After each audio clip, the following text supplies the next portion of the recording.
Smart thermostats. Thermostats, I gotta tell you, smart thermostats are the devil. Like, don't ever buy one. And if you do buy one or have one, take it off the internet. Because I gotta tell you, they literally will just log in and jack your stuff up at the worst time and set it to a temperature so hot that you were like just your system, if you have an older system, will sit there for hours trying to catch up when you get home. So smart thermostats, terrible. Schedule your own thing. And if you're having energy or blackouts, I mean, obviously look at secondary power type thing. But I saw this on The Verge, and they're like, smart thermostats are the future. Make sure you get your own smart thermostat on Amazon Prime Day for $40. And then they like even made like an accompanying article. And it's like, it helps fight climate change and all this stuff.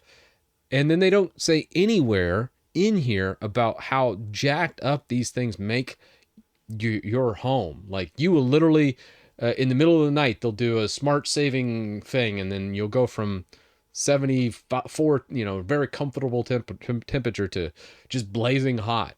And you'll just wake up sweating, and you're like, what the hell's going on? And it's like, energy saver event.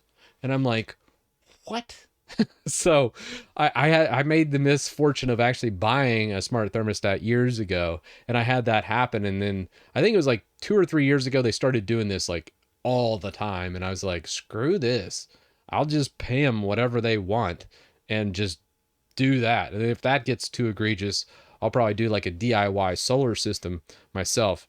Because speaking of other snake oil salesmen out there, solar people, don't ever try and have someone install solar on your house. You will be just dismayed by, one, the cost of it, and two, the installers and the shenanigans that go through with it, where they'll charge fees in the 5 digits for just loan origination and other shenanigans.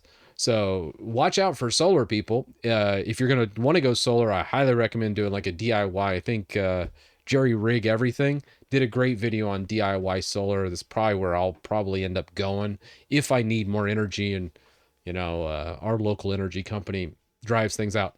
But if in the meantime, if you do get a smart thermostat, watch out for all this jargon, because they're just trying to pull a fast one, and you're going to be very uncomfortable in your house very quickly with this nasty smart thermostat. Ugh. Yeah, I can't wait for them to find a microphone, and I'll sign off all of them. I think if you remove them from the internet, it's not so bad. Like, just don't connect them up. They all run through Wi-Fi, so they're really easy to just get in your network and throw them on a block list, and you never have to worry about it again, which is nice.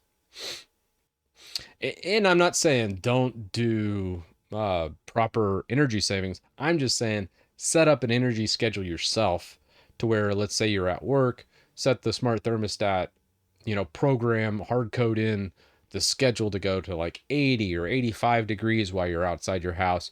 And then like an hour before you get home, start returning that back to a normal level. So then when you get home, it's comfortable. So always do that with smart thermostats. Program it up yourself. Make sure it's not a smart thermostat that requires a web presence at all times. Otherwise, you just bought garbage, and you need to return it and buy something better. I think most of the Honeywells can be done offline, and all the schedules are stored locally. I'm not sure about Nest and the other ones. Yeah, smart everything. The smart assistants are probably just as bad. We have a lot of smart assistants because I'm lazy, but yeah. Oof. Yeah, I think that's the big thing too. Like, a lot of smart TVs, the built-in smart part of the TV, one, it spies. There's even one that I think the newer TVs where they'll just take random screenshots, and there's actual webcam built into some of them. So there's like really like privacy invading aspects to smart TVs. But the worst part about them is not even any of that. It's just that they go out of date, and then they become worthless, and they're not properly powered or programmed. So you end up just going in and buying like a Roku or a Fire or Apple TV, and then tossing that on it. It's like, what's the point of a smart TV? I think there would be a huge market for just dumb TVs, like just plain Jane. You don't get anything. It turns on super fast, and It's just a regular TV.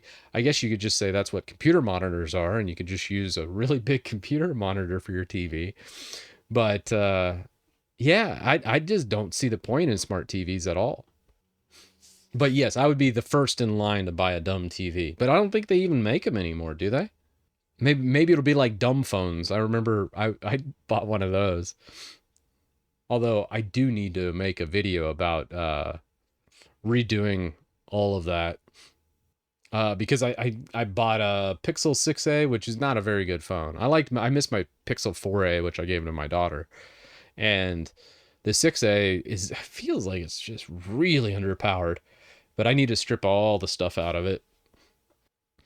They still make dumb TVs, but you have to get them from overseas. Okay, that sucks. The shipping cost would be like ridiculous. Uh, I would just be like, nope. Oh yeah, the Pixel 6 was not a very good phone. Sad to say. I mean, if I'm almost tempted to just go with like an iPhone because it's terrible, but at least it's consistent. But the 4A I thought was by far one of the best Pixels out there. I loved it. I miss it.